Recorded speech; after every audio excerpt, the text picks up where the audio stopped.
There are two methods of securing a full stirrup to the ground: casting into the concrete or bolting onto the surface of the concrete. This video will show basic steps on how to cast a full stirrup post support into concrete.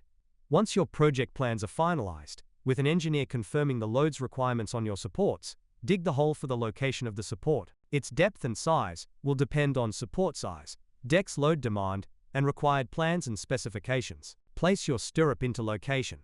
Make sure it is level, at the height you require, and facing in the preferred direction. It can be supported and secured by temporary beams or other methods to avoid movement.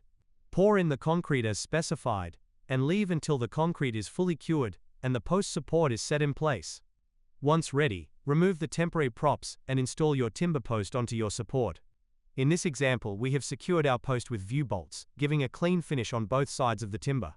Refer to the technical data sheet for further information, detailed installation steps, and design capacities. For further information, head to VUETRADE.com.